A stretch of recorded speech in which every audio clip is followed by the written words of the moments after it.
Persönlich wird Ihnen präsentiert von unserem Einrichtungspartner Pfister. Freude am Wohnen. Mit freundlicher Unterstützung von Gottlieber für anspruchsvolle Genießer.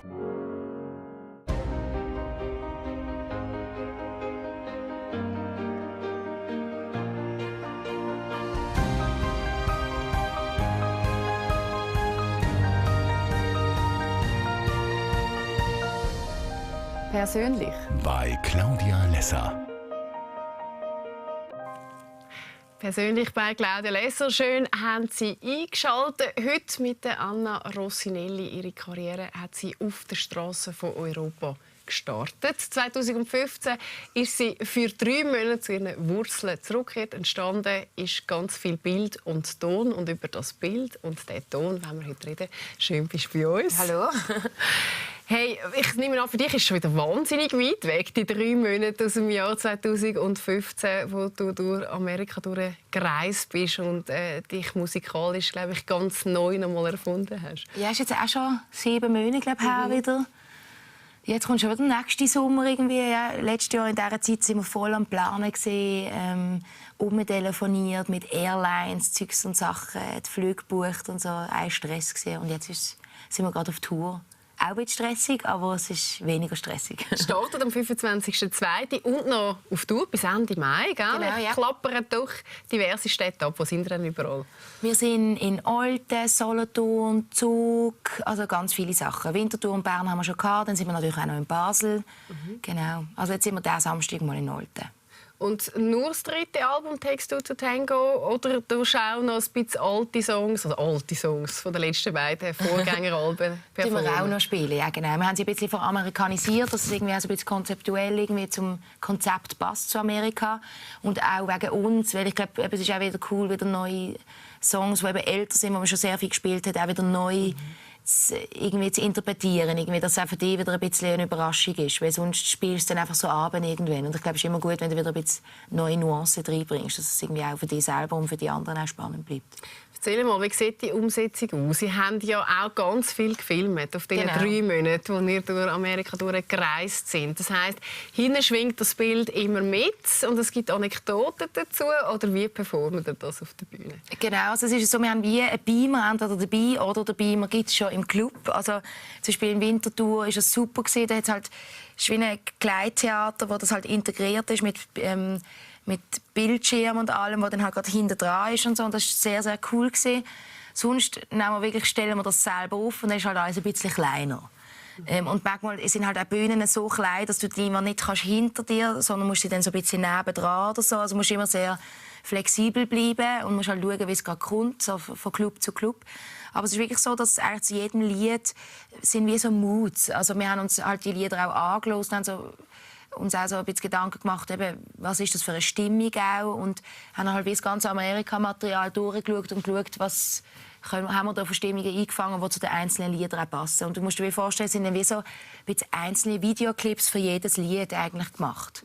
Nicht so schnelle Videoclips, eben, wir möchten auch, dass die Leute nicht nur von diesem Bild abgelenkt sind, sondern dass immer noch die Musik vorne immer noch wichtiger ist, aber auch, dass das ein bisschen unterstützt und dass man doch auch noch ein bisschen sieht, in was für einem Ausmaß, dass wir halt schon recht viel unterwegs sind und auch sehr, sehr viel gefilmt haben, ganz verschiedene Sachen halt auch. Ja.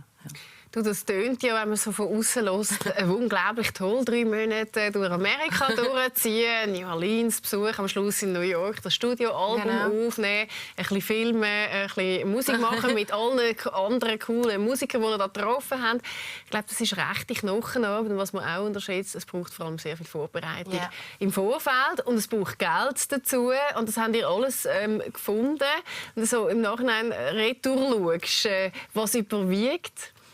Also auf jeden Fall die Freude. Und ja, also es ist ein Wahnsinnsprojekt. Ich muss auch sagen, ich könnte das jetzt nicht jedes Jahr wieder realisieren, weil es ist wirklich, es geht auch um die Substanz, weil du eben auch das ganze Organisatorische, wir sind glaube ich nicht schlecht im Organisieren, wir haben ja doch auch jetzt eine kleine Firma aufgebaut oder habe ich auch Leute, die für uns arbeiten und es läuft ja eigentlich gut, aber es ist trotzdem was wir dort für andere Sachen auch noch alles haben müssen wir uns auseinandersetzen, was wir noch nie uns auseinandergesetzt haben, ist schon sehr, sehr groß gewesen. Also vor allem überhaupt auch Kontakt überhaupt zu finden über See. Also es ist wie so, man fängt wirklich bei ganz null wieder an und muss jedem auch wieder erklären, was machen wir eigentlich. Und da sind die Amerikaner schon sehr, sehr nett gewesen und sehr offen auch. Also sie haben immer einfach gefunden, ja, kommen da vorbei, ich bin dort, da wohne ich, kommst einfach dann zu mir heim, dann schauen wir irgendwie so. Also da sind sie schon sehr, sehr offen und da sind wir sehr froh gewesen. Und dann haben wir uns halt auch für die USA entschieden, weil wir ein bisschen gewusst haben, das ist auch ein Land, wo man so Spontanität auch recht gut kann, mit Spontanität auch gut ankommt. Und die Leute einfach schon mal offen sind für alles. Also weißt, so ein bisschen, wir machen einfach einmal. Wo jetzt für die Schweizer eher ein bisschen zurückhaltender sind und wir sagen, hey, jetzt doch, wer macht sonst noch mit? Ist ja dann doch bei uns ja noch gerne so die Frage. Ja, wir wissen, dass 2, 3 grosse Namen dabei genau, sind. Dann komme ich auch genau. Und so. Und das interessiert sie eigentlich, weil die haben uns ja auch nicht gekannt. Und ich glaube, jetzt auch nicht, die meisten sind uns nicht googeln und haben jetzt sich erkundigt. Wer ist denn die Anna? Wer ist jetzt das einer? Sondern die haben es, glaube ich, einfach ein tolles Projekt gefunden. Und ja, also es ist recht gut gekommen. Und zum Glück sind wir ja zu dritt. Also, wenn ich das alles allein hätte machen müssen, dann war ich, glaube ich, heute noch dran. Ja, es würde wahrscheinlich nicht so viel Spass machen. Und die haben auch im Vorfeld ganz einen anderen Weg gewählt. Über Crowdfunding haben die 50'000 Stutz gesammelt, was ja unglaublich viel ist und auch in sehr schneller Zeit. Obwohl, auch da ist es wieder sehr überraschend gewesen, dass es so viele Kommentare gegeben hat. Leute, die gefunden haben, was geht jetzt hier 50'000 Stutz sammeln. Genau, ja. Das war krass gewesen, ja. Ist natürlich auch gut gewesen. Also, ich meine, klar, 20 Minuten hat natürlich das betitelt, Anna bettelt ihre Fans an. Das ist natürlich schon mal voll so. Ist auch schon sehr gefärbt gewesen. Genau, es ist schon sehr so, komm, jetzt putzen wir ein bisschen auf der Anna um. Aber klar, Schlagzeilen funktionieren so. Und wenn jetzt dort gestanden wäre, hey, Anna sucht Geld für ein lässiges Musikprojekt, hätten die meisten gehen und so. Wenn so passieren halt Medien auch und so, und das haben wir auch ein bisschen gewusst, aber ich bin schon... Ich habe zuerst so gedacht, geil, Titelseite, und dann lese ich so den Titel und denke so, oh Gott, nein. Weil irgendwie muss ich eben sagen, da bin ich wirklich, ich bin eigentlich sonst nicht so ein naiver Mensch, aber da bin ich voll naiv. Weil irgendwie, ich hätte nie gedacht, dass die Leute wirklich das Gefühl haben, dass ich für etwas sammle, wo ich dann irgendwie 4 Wochen irgendwie an den Strand liege und meine Beine brüne. Es ist mir gar nicht in den Sinn gekommen, dass die Leute das überhaupt denken, weil wir haben so viel geschafft für das. Oder auch We Make It, Crowdfunding überhaupt mal lancieren, braucht es auch schon so viel Zeit. Du musst die ganze Projekt beschreiben, du musst verschiedene Geschenke machen, die Geschenke nachher einlösen. Also die Leute, du kriegst eine Liste mit 250 Leuten, die du zuerst mal sortieren musst, jeden einzeln anschreiben. Das ist ein riesen Biet. Also es ist nicht einfach easy verdientes Geld. So. Und irgendwie hätte ich nicht gedacht, dass das so viel auslöst. Ja. Aber es ist auch gut gewesen, weil so haben sich auch wieder viel mit uns solidarisiert. Das ist immer so ein bisschen Sachen. Es gibt Leute, die es scheiße finden, Leute, die es gut finden. Aber ich habe dann eben nachher auch gehört, eben die Jael zum Beispiel hat es auch gemacht. Und die hat zum Beispiel, der hat man überhaupt gar nicht gehört, dass sie es überhaupt gemacht hat. Also ich habe so das Gefühl gehabt, wir haben recht viel abbekommen, glaube so. Von so vielen. Da wird man eigentlich easier, je länger man in dem Business ist, oder da nervt das immer und tut es immer noch weh? Also es tut immer noch weh, klar. Also ich glaube, da ist man dann irgendwann zu abgerührt, wenn man jetzt würde sagen, ist alles, geht mir alles irgendwie vorbei. Aber es ist trotzdem jetzt bei diesem Projekt, ich habe so daran geglaubt, irgendwie, und es ist so viel Herzblut drin gewesen, da hat mich jetzt auch das nicht können, hat mich auch das nicht irritiert. Und wir haben es dann auch sehr schnell geschafft. Also das heisst, es hat uns ja auch wieder Mut gegeben, dass das irgendwie doch cool ist, was wir machen, oder? Und klar, eben, das verstand ich auch, es gibt immer noch wichtige Projekte. Und ja, also weißt du, es gibt noch viel ärmere Leute wie wir, und wir machen Kunst, Kultur, und es gibt viele andere Sachen, die genau so unterstützenswert sind. Aber ich glaube, mit dem darf man gar nicht anfangen, irgendwie, das die ganze Zeit im Hinterkopf zu haben, sondern man muss halt auch... Sonst eh nicht mehr. Sonst kannst du wirklich eigentlich daheim hocken und denkst einfach, Scheiße, die Welt ist wirklich Scheiße eigentlich. Ja. Du hast jetzt gerade das Wort genutzt, es gibt noch Ärmere wie wir. Oder? Das ist ja, glaube ich, auch etwas, was man fälschlicherweise immer allen erfolgreichen Künstlern der Schweiz anheften tut, dass ihr so unglaublich viel Geld macht und durch das nie unterstützt werden, oder? Eben klar, Ärmere wie wir in der Schweiz, uns geht es sehr, sehr gut. Ich rede jetzt eben davon, gerade Flüchtlingskrisen und so, wo jetzt wirklich halt, ja, wo dann manchmal auch denkst, hey, was mache ich eigentlich? Oder wenn du irgendwie die Welt manchmal anschaust, irgendwie die Tagesschau, und denkst irgendwie so, hey, uns geht es auch gut irgendwie. Aber klar, ja, es ist, man darf nicht anfangen, immer vergleichen und machen und tun. Und klar, eben auch die Schweizer Musiker ist nicht so, dass eben die Leute haben immer das Gefühl, toll, erfolgreich in jedem Heftchen, aber was dann wirklich schlussendlich dann bei uns bleibt, ist dann wieder ein kleiner Teil. Und ich glaube, jetzt eben auch von der Musik zu leben in der Schweiz ist sehr, sehr schwierig. Wir haben das jetzt geschafft seit 4 Jahren, aber ich glaube, es tut auch voraussetzen, dass wir zum Beispiel alle keine Kinder haben, dass wir jetzt eher günstig wohnen in Basel, wo das auch noch möglich ist. Ich glaube, jetzt in Zürich wird das immer schwieriger. Wenn ich manchmal meine Miete sage, dann flippen die Leute aus und sagen, in Zürich willst du irgendwie ein Loch bekommen für diese Miete und so. Einfach, weißt, es ist so, ich glaube, da muss man auch ein bisschen so die Umstände anschauen. Genau, und muss man auch ein bisschen abschrauben, dass dann wieder, aber ich habe genug für mich und ich bin mega glücklich. Also weißt, ich brauche auch nicht mega viel Geld, um jetzt irgendwie, ich finde jetzt in der Schweiz eben darf man nicht motzen wegen dem, weil es geht mir eigentlich gut. Ich kann meine Rechnungen zahlen und Du bist auch nicht durchnagt von Existenzängsten wie so viele Künstler. Nein, also irgendwie denke ich auch irgendwie immer, es kommt, wenn eine Tür zugeht, geht wieder eins auf. Auch irgendwie. Ich habe bis jetzt immer irgendeinen Job gefunden, wenn ich einen gesucht habe, wenn ich einen wollte, im Service oder weißt. Da bist du dir dann eben auch nicht schade. Da bin ich mir überhaupt nicht schade dazu, nein. Also für mich ist es auch nicht irgendwie. Ich habe mich nie so angeschaut, jetzt bin ich etwas und dann, wenn ich im Service arbeite, bin ich wieder nichts oder das ist dann ein Downgrader für mich oder so. Habe ich mich auch nie angeschaut irgendwie. Es ist wie so, ich möchte eigentlich einfach glücklich sein. Und ich möchte nicht zu viel arbeiten.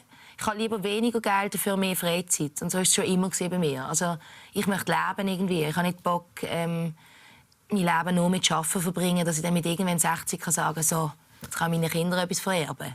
Also, weißt, so, ja, vielen geht es ja so. Die arbeiten und was machen sie denn mit dem Geld? Also, und was heisst denn für dich Leben? Was macht dich glücklich im Leben?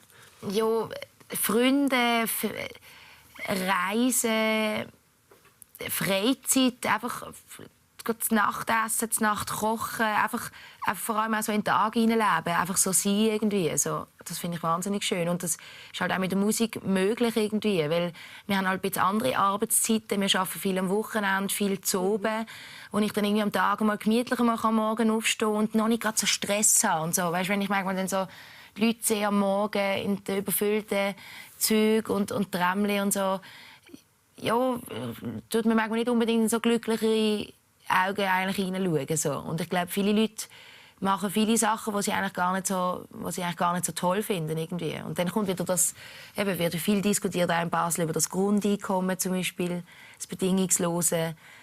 Was würdest du machen, wenn du dann eigentlich nicht müsstest das machen, was du machst und so. Und das finde ich eigentlich schon recht eine spannende Frage. So. Und wie beantwortest du, also was hast du da für eine Antwort für dich selber? Also ich würde im Moment das machen, also ich will immer noch das machen, auch wenn ich etwas anderes machen könnte. Aber ich habe halt jetzt auch wirklich das Privileg, dass ich jetzt meinen Traumberuf irgendwie auch, oder meinen Traum generell... hast du gefunden? Ja, genau, dass ich irgendwie von dem leben kann, das ist natürlich genial. Ja.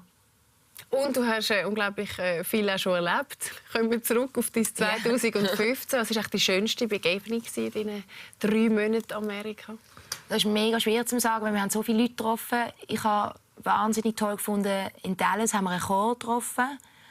Das war schon immer mein Traum. Ich war so ein Sister Act-Fan, schon als kleines Kind.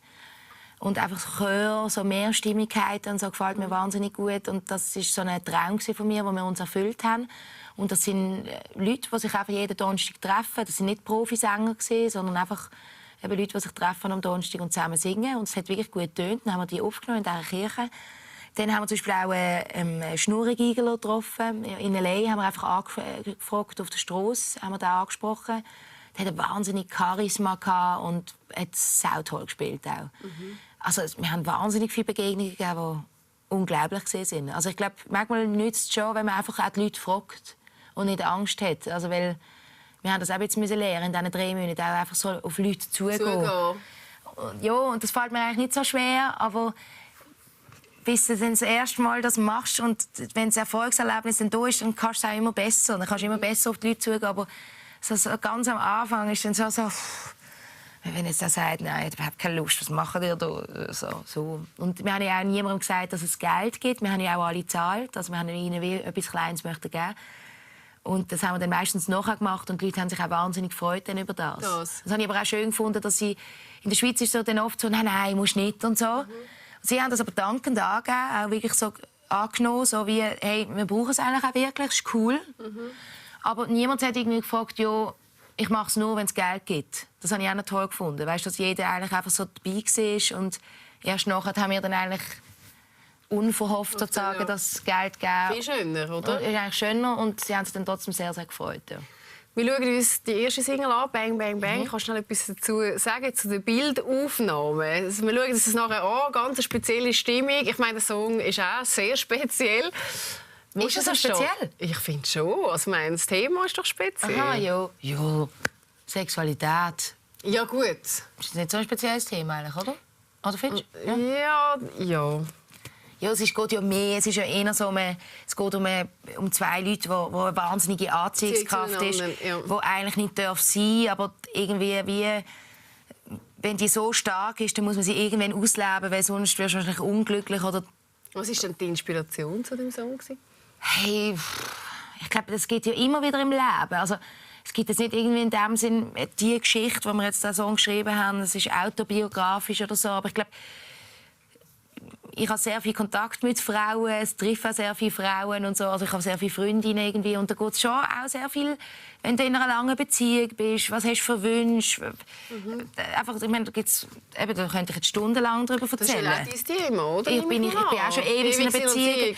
Eben, da rede ich natürlich dann auch voll eifrig mit und so. Und ich glaube, es geht halt wie so um das, eben, dass du trotzdem halt manchmal irgendwie spürst trotzdem etwas für jemand anderes irgendwie und weisst eigentlich, es darf nicht sein. So. Aber das heisst eben, es fragen mich dann alle, aha, läuft es nicht mehr so gut und so.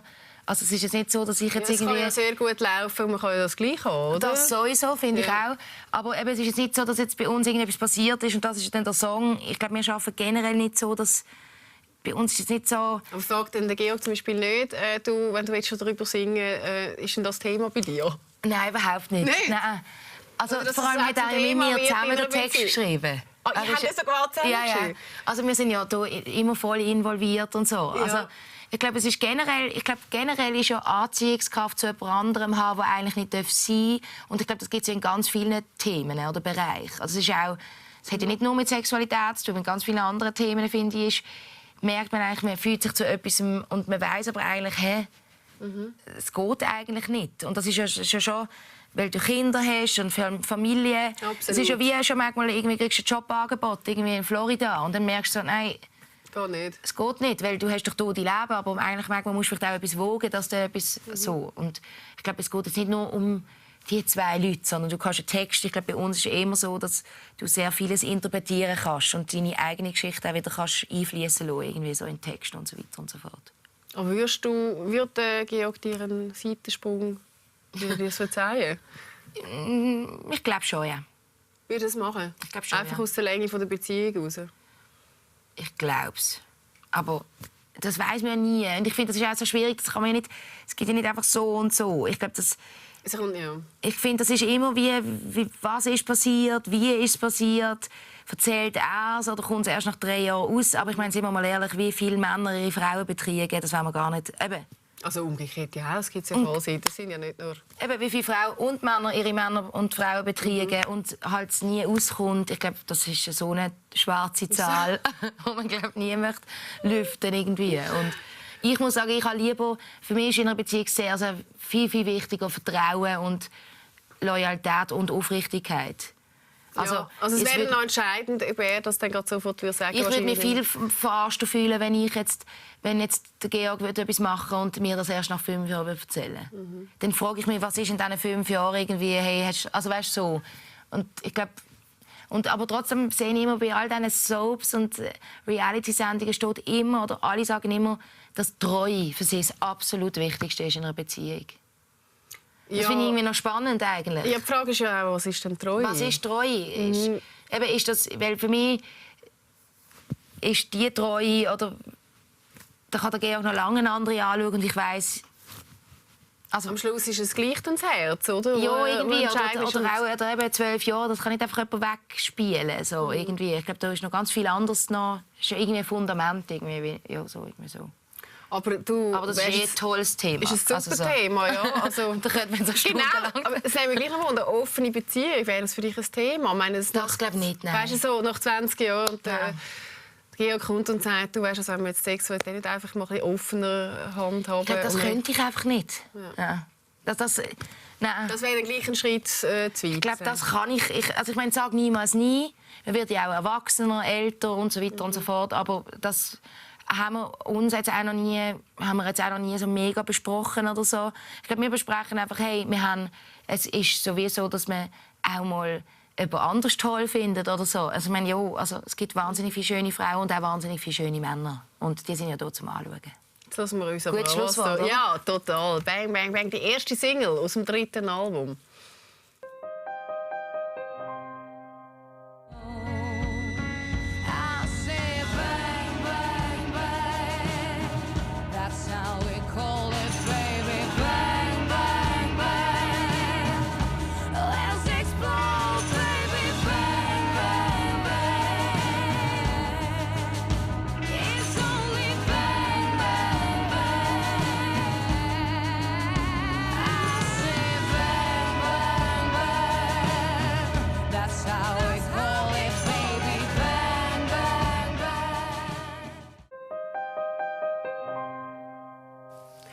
Die erste Single aus dem 3. Album, «Takes Two to Tango», wunderschöne Songs. So früher gesagt, deine Stimme ist einfach schon der Hammer, oder? Ja, danke vielmals. Nein, was will man mehr als Sängerin, oder? Wenn du so aus dem Vollen kannst schöpfen kannst. Ich bin froh, dass ich meine Stimme bekommen habe. Ja. Ja, sehr, sehr froh, muss ich sagen. Vor allem, es ist ja dann ein Stück weit schon auch irgendwo ein Geschenk, das sehr viel auswirken kann beim Vis-à-vis, also beim Publikum. Mit dem spielst du ja auch so schön. Also mit Musik findet man ja oft auch den Weg direkt ins Herz. Genau, ja. Erlebst du das auch regelmäßig so jetzt bei so einem Projekt? Genau. Auf jeden Fall. Also, dass die Leute berührt sind und so. Ja. Also das ist wahnsinnig schön, was da alles für Feedback kommt und so. Ja. Also auch nach einem Konzert und so. Und einfach auch schon, wenn die Leute einfach ruhig sind und einfach nur bei dir sind, irgendwie, ist das wahnsinnig schön, weil wir sind so in einer schnelllebigen Zeit und heutzutage, oder, wenn irgendwie etwas länger geht wie 10 Sekunden, ist also, ich habe keine Zeit. Und das ist natürlich schön, wenn sich dann auch die Leute wirklich Zeit nehmen auch für etwas irgendwie und für dich eigentlich auch, ja. Und dir einfach zuhören. Ja, das ist auch ein Geschenk. Und ein Geschenk haben wir jetzt auch für Sie daheim. 2 Alben dürfen wir nämlich verlosen. Du wirst die auch noch unterschreiben, ja, gell? Das ist cool. Ein Mail langt an persönlich@teleclub, dann sind Sie mit dabei und dann gehört allenfalls eines von diesen 2 Alben rein. Spannende Reise, die 3 Monate mit dem Georg. Wir haben vorher kurz schon darüber geredet, die sind auch schon lange zusammen, 12 Jahre. Ist das auch noch mal eine spezielle Situation, oder? Ihr könnt so etwas auch zusammen erleben und gleichzeitig ist das aber schon auch sehr anspruchsvoll. Beziehung und Privat ist bei euch sehr fließend und man ist sehr oft miteinander zusammen. Haben ihr nach 12 Jahren irgendwie ein Rezept gefunden, wie man das gut handeln kann? Ich glaube nicht, nein. Also, ich meine, das ist ja immer so bei langen Beziehungen. Was ist eures Rezept?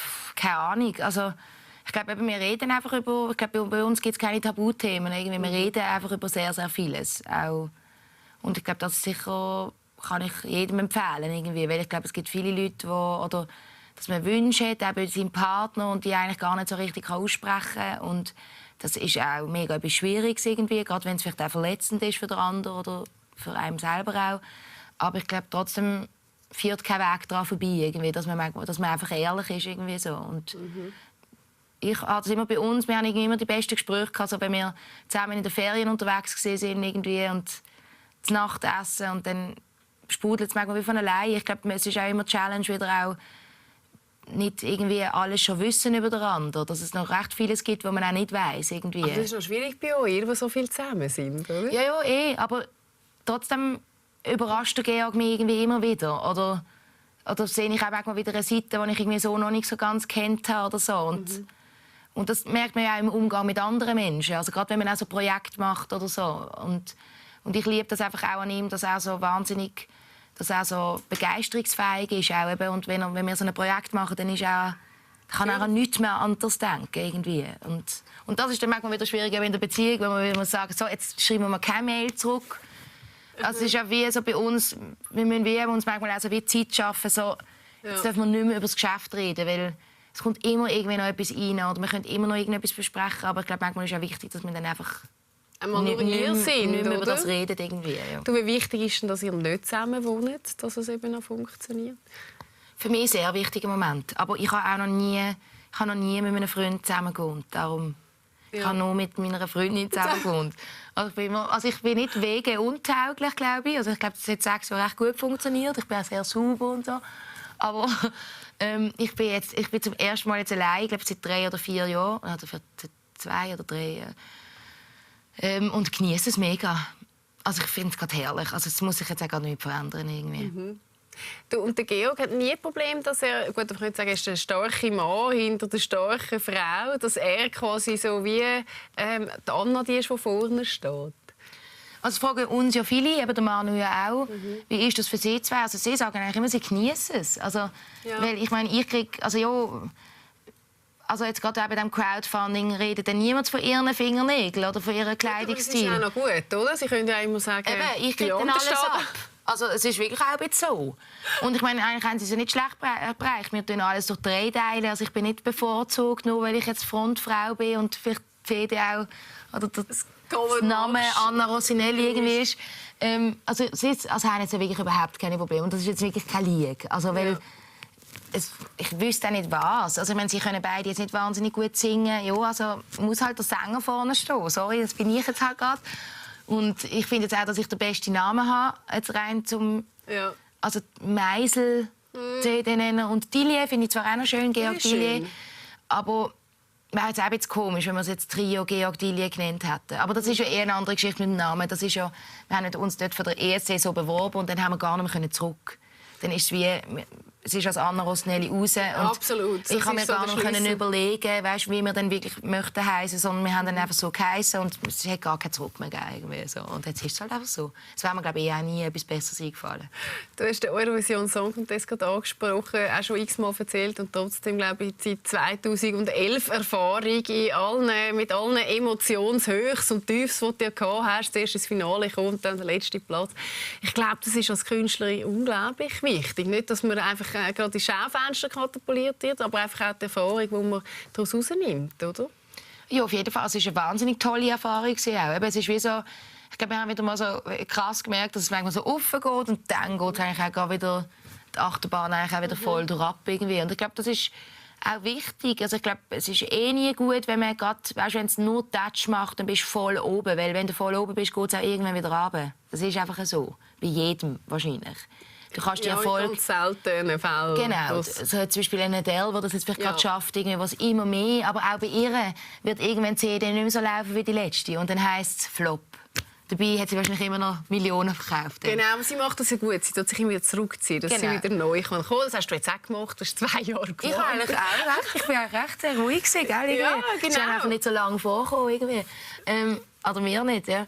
Aber nein, also ich schaue immer gerne wieder zurück auf ESC, aber es ist wie so ist etwas, wo, es gibt ja gewisse, die sagen, nein, wieso habe ich da mal mitgemacht und so. Ja, das ist nie so gesehen, nie, oder? Ja, weil das war unsere Startschuss. Also wir sind ja dem viel dankbar irgendwie so. Aber obwohl es natürlich auch eine mega anstrengende Zeit war. Also ich habe etwa 4 Kilo abgenommen und also es war schon auch Stress irgendwie. Und es ist mir schon manchmal auch nicht gut gegangen. Es ist einem schon ein bisschen an die Psyche gegangen irgendwie, weil es ist... Was ist denn eigentlich das, was am meisten an die Psyche geht in so einer Situation? Ja, dass du nicht mehr so... Ich bin einfach ich liebe selbstbestimmtes Leben irgendwie. Machen, was ich will. Und dort ist dann einfach wie so... Dann merkst du wie so, du bist nur... Alle sagen dir, ja, dort müssen wir noch an und das müssen wir noch machen und dies. Und eigentlich merkst du wie, hey, ich kann eigentlich einfach nicht mehr. Irgendwie, ich mag nicht.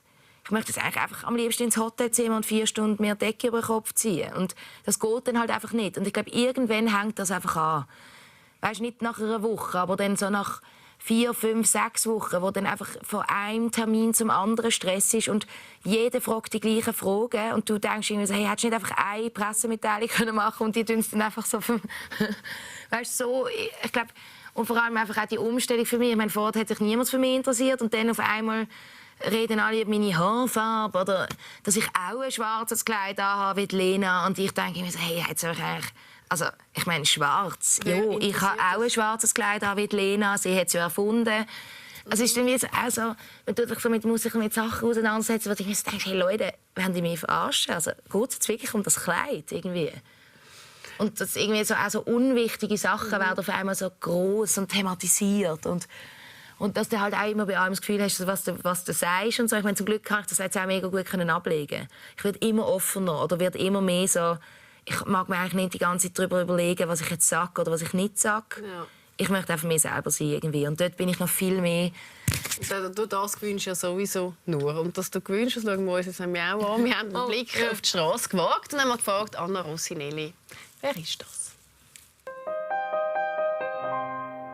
Ist das Sängerin? Das ist eine Baslerin, oder? Eine Sängerin. Sängerin, aber den Namen weiss ich nicht. Ich kenne sie auch nicht, aber ich finde sie noch herzig, weil sie so lacht. Ich sehe, aus einer Sängerin ist es aber wahrscheinlich nicht. Ist es Rossini? Eurovision. Die hat mal für den Grand Prix für die Schweiz gesungen. Das ist, glaube ich, Anna Rossinelli, oder? Ist das Anna Rossinelli? Ich weiss, dass sie angefangen hat mit der Strassenmusik. Ich habe ein Lied von ihr gehört, das ging «Shine in the Light» oder so. Die schöne Musik, die sie macht von der Olympiade. Die ist natürlich sehr fröhliche Frau und relativ laute, aber im positiven Sinn. Offen und freundlich. Sympathisch. Sehr charmant, nett, freundlich, keine Ahnung. Sie sieht sehr freundlich aus und sehr sympathisch. Hübsch. Ja. Natürlich. Mega hübsch. Schöne Zähne hat sie, oder? Schönes Lachen, grosses. Mit schönen grossen Augen. Die ist wirklich sehr aufgestellt. Ich mag sie gut. Die Musik, die sie macht, ist sicher ein Pluspunkt für die Schweiz. Du? Haben wir alle die negativen rausgekommen? Nein, nein. Nicht? Nein. Nicht? Okay. Gutes Image, oder? Voll, ja. Hä? Schöne Zähne. Hey, mein Gott, das könnte wie für ein Werbespot sein. Ja, geil. Laut habe ich gut gefunden. Bin ich auch witz, gell? Ich habe so eine laute Stimme, gell? Das ist Horror. So herzig, also, oder? Ja, aber das haben sie mich gut beobachtet, ja. Ich habe das von meiner Familie, also mein Papa war auch schon so wahnsinnig laut gesehen und ich habe einfach auch eine wahnsinnig laute Stimme. Darum kann ich auch in der Freistrasse singen und man hört mich auch ohne Mikrofon. Ja. Ohne, wirklich? Und das machst du dann auch? Ich immer auf der Straße ich höre nie mit Mikrofon. Also viele Leute kommen dann zu mir und fragen, wo ist das Mikrofon? Ja, genau. Und ich sage, da gibt es kein Mikrofon. Ja. Aber irgendwie muss man das vielleicht als Sänger. Irgendwie mag man halt ein bisschen Durchsetzungsvermögen haben. Aber es gibt auch viele leisere Sänger. Also, es gibt ja auch Sängerinnen, die sehr fein singen. Du hast gerade deinen Papi angesprochen. Ich glaube, das war auch eine ganz spezielle Person in deinem Leben, oder? Dein Papi? Ja, also halt der Papi, ja. Ja. Aber was hat er dir in deinem Leben mitgegeben? Also, mein Vater ist ja früh gestorben. Ja, mit 6 Jahren. Darum hätte er mir nicht so wahnsinnig viel mitgeben. Ja. Aber was hast du für Erinnerungen an ihn? Nicht so grosse eigentlich. Also, weil ich glaube, mit 6 bist du irgendwie nicht so...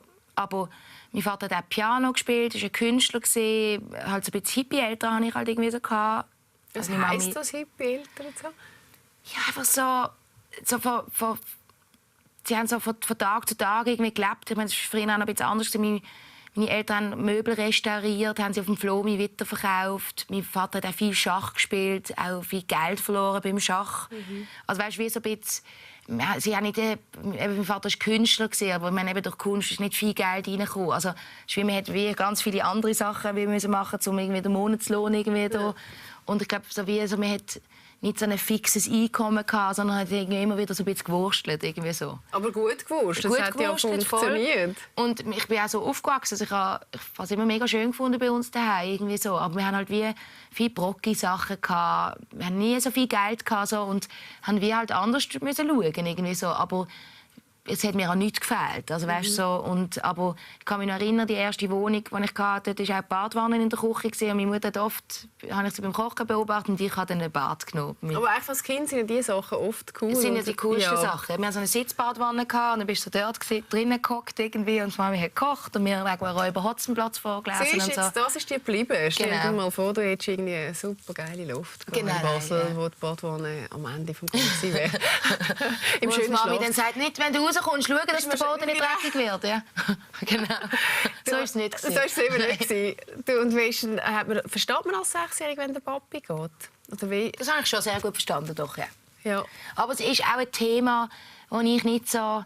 Ich probiere das... Also weißt, es gehört zwar zu mir und so, aber ich finde, es ist so ein Thema bei mir, wo ich manchmal nicht so gerne darüber rede, auch in der Öffentlichkeit, weil ich Angst habe, ich finde, die Medien tun eben auch solche Sachen sehr schlecht ausschlachten. Ja. Und ich finde, es wird dann sehr oft so tränendriesserisch und so. Und darum, das ist es für dich wahrscheinlich auch gar nicht, oder? ja, also für mich das gehört jetzt einfach dazu irgendwie. Und ich meine, eben, es ist schon so lange her, ich kann gut über das reden, aber ich probiere bei solchen Themen eher so ein bisschen wieder den Bogen in etwas anderes, sage dir ganz ehrlich, weil es ist wie so, ich möchte nicht so, dass... Ja. Weißt, am Schluss, du weißt, wie es ist, oder? Es ist dann bleibt genau das hängen. Genau, und es ist dann immer so, dann ist es immer so, das erzählt sie jetzt gerade zum Release an. Weißt, die Leute machen immer das, was sie gerade Lust haben daraus. Und ich bin echt langsam ein bisschen vorsichtig geworden bei solchen Themen, weil ich irgendwie dann eigentlich nicht Bock habe, dass dann das gegen mich wieder ausgenutzt wird. Irgendwie so. Ja, verstehe ich sehr. Aber was so schön ist, also das Künstlertum, das hast du auch ein bisschen vom Papi. Ja, also meine Mutter hat ja auch gemalt. Er ist wirklich Künstler gewesen. Also hat Bilder gemalt und so Skulpturen gemacht. Das Quadrigo hat er zum Beispiel erfunden. Das kennen nicht viele, aber es ist auch vertrieben worden, mal bei einer Firma. Man konnte es in einem Laden kaufen. Also ich finde, er hat wirklich tolle Sachen gemacht. Und ich sage jetzt nicht nur, weil er mein Papi ist, weil ich kann da schon abstrahieren. Es hat wirklich auch Sachen, die ich wirklich schöne Kunst finde, irgendwie so, die mir wirklich sehr, sehr gefallen. Du, und deine Mami hat dir Muffeli gesagt? Wieso weisst du das jetzt wieder? Das habe ich irgendwo gelesen. Ah ja? Ja, Muffeli. Ja. Wieso der Muffeli? Wie du so muffelig warst? Ja, eben, das ist wahrscheinlich, wenn ich nicht gut drauf bin, sieht man mir das auf 10 Meter Entfernung an. Ah, wahrscheinlich wegen dem. Und ja, wenn ich manchmal, wenn halt irgendwie, wenn ich Hunger hatte, oft bin ich dann so ein Muffel geworden. So hässelig und so. Meine Mutter hat gesagt, sie hat mir dann wieder irgendetwas ins Maul gestopft, dann war es auch wieder gut gewesen, irgendwie so. Aber so der Zuckerentzug hat dann. Genau. Also ich habe eine Tochter, das ist sehr wichtiges Essen. Eben, gell, wenn sie hässlich sind, dann haben sie meistens Hunger. Genau, das ist das meiste. Ich lasse dich mal ein Kärtchen ziehen. Gesprächsstoff. Tarot? Nein, es ist im Fall kein Spiel. Oder hast du schon gesehen? Doch, du darfst es sehen. Oh, das zum Thema Frisur. Welche ist denn die unmöglichste Frisur, die du je gehabt hast? Also hast du eigentlich auch so pubertiert mit roten Haaren? Ja, ich hatte Henna. Hast du Henna gehabt? Mit Rastas kombiniert. Ah, nein, wirklich? Ja. Hat es wahrscheinlich Mami sehr lässig gefunden? Nicht so schlimm. In dieser Sache ist sie auch total locker. Also, sie hat immer gefunden, lebt das aus irgendwie. Sie hat dann immer gesagt, ja, irgendwann gefällt ihr das schon, weil ich immer gesagt habe, Goldschmuck würde ich nie anlegen. Oder enge Röhrenjeans würde ich nie anlegen. Was habe ich jetzt an? Goldschmuck und Röhrenjeans? Ja. Welche unmöglichste Frisur? Ich finde das sind mir eigentlich noch gut gestanden. Das will ich jetzt nicht. Jetzt ist dann eben so gesagt, Übergangsfrisur von Rastas zu wieder blonden Haaren, die ich dann irgendwie wieder wähle. Dann hätte sie mir das Rot rausziehen und dann hatte ich mal sehr so eine Orange in den Haaren. Sieht ein bisschen aus wie ein Riebli. Ja, hast du nicht noch einen Birkenstock dazu getragen? Nein, das habe ich nie getragen, Birkenstock. Habe ich wirklich keine. Der Manu hat Birkenstock daheim. Ich sage immer, das ist wie so ein Musiklehrer. Wenn er dann also seine Wollenpulli anhat, dann sieht er wirklich aus wie so ein Musiklehrer. Du, und der Georg hat dich dann mit deinen Rastas kennengelernt? Ja. Also nein, ich glaube, vorher noch vorher. Shit, ja. Mit blonden Haaren noch, ganz geschniegelt. Und dann sind die Rastas erst so mit 16, 17 gekommen. Oder 15, 16. Da sind wir ja schon zusammen. Ja, mit 15 sind wir zusammengekommen. Wahnsinn. Ja, wir haben uns eben schon vorher gekannt. Weil ich habe ihn ja durch die Band kennengelernt, als ich vorsingen. Das heisst, ich habe dort sicher schon noch ein Jahr gesungen, bevor wir dann zusammengekommen sind. Wahnsinn. Es gibt ja ganz wenige so Geschichten. Es gibt sehr selten so Geschichten. Ja, du sprengst jede Statistik mit dieser Beziehung. Das stimmt, ja. Also ich mache das sehr gut. Also ich lade dich jetzt noch ein pinkes Kärtchen ziehen, bevor wir dann neu ins Gesicht hineinschauen. Oh, nein, in mein Gesicht? Ja, das macht unser Pietro Sossi. Wenn du für einen Tag ein Mann sein könntest, was würdest du tun? Bang, bang natürlich. Ja, nehme ich auch an. Ja, oder? Ich meine... Also, absolut. Würdest du auch sagen, ja, oder? Sicher, ja. Also ich würde das schon gerne mal wissen, wie das ist so für einen Mann. Ja. Und sonst würde ich aber auch noch viel anderes machen. Also ich würde... Mal so was würde man als Mann? Ja.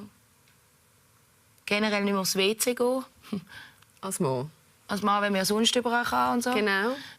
Was macht man noch? Ich glaube, es sind schon so die zwei Sachen, gell? Ja. Wo einem gerade so einfallen, irgendwie so...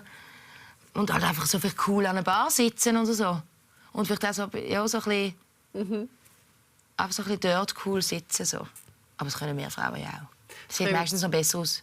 Das können wir auch, genau. Können wir auch. Wir schauen noch ganz kurz zum Schluss unser Pietro Sossi-Werk an. Der Pietro schaut an mein Gesicht und weiss ganz genau, was die Anna Rosinelli für Stärken hat. Und das sind die folgenden.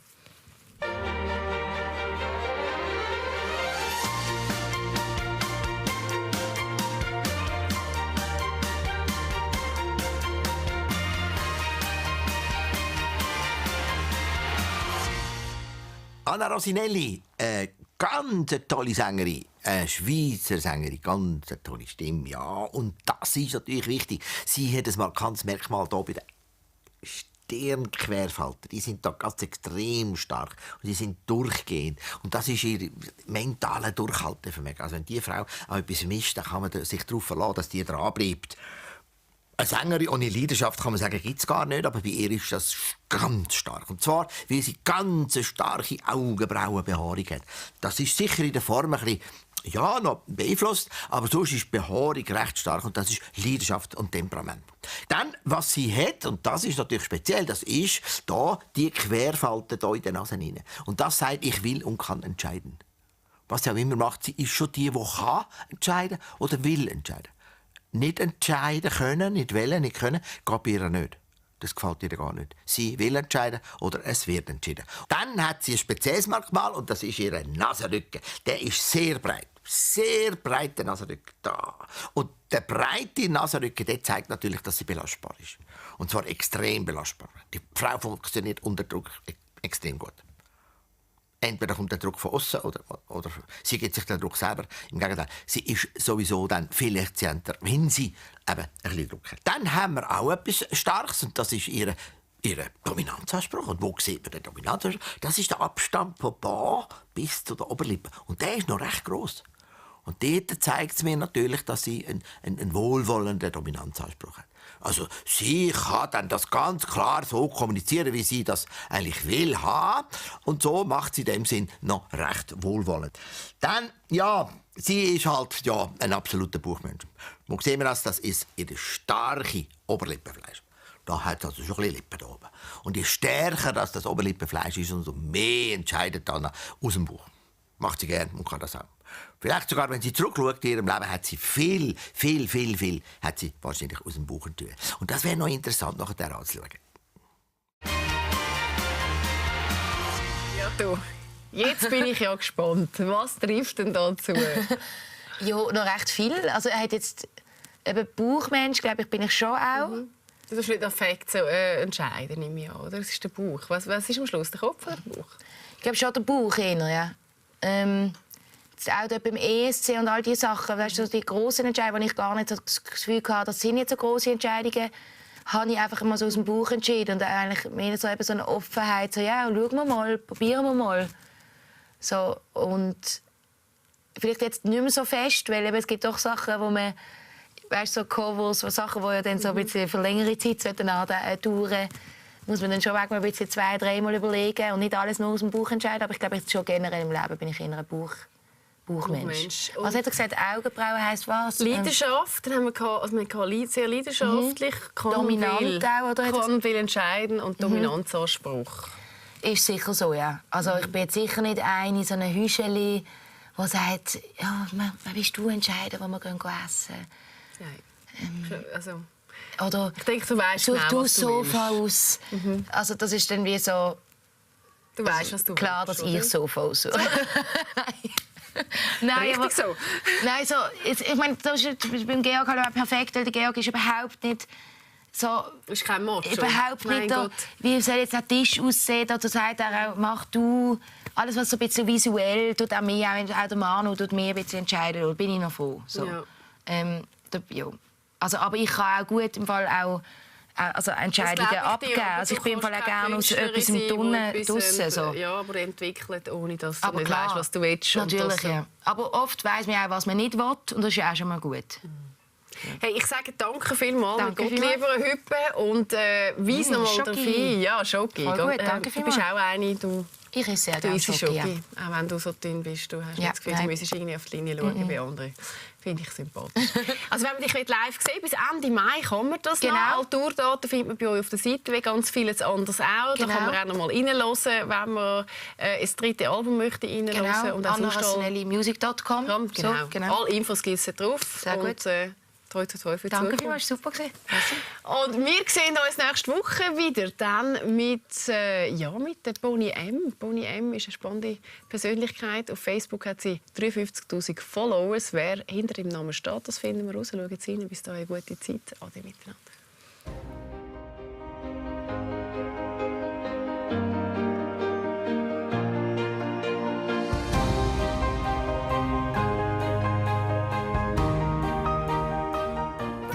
Persönlich wurde Ihnen präsentiert von unserem Einrichtungspartner Pfister. Freude am Wohnen. Mit freundlicher Unterstützung von Gottlieber für anspruchsvolle Genießer.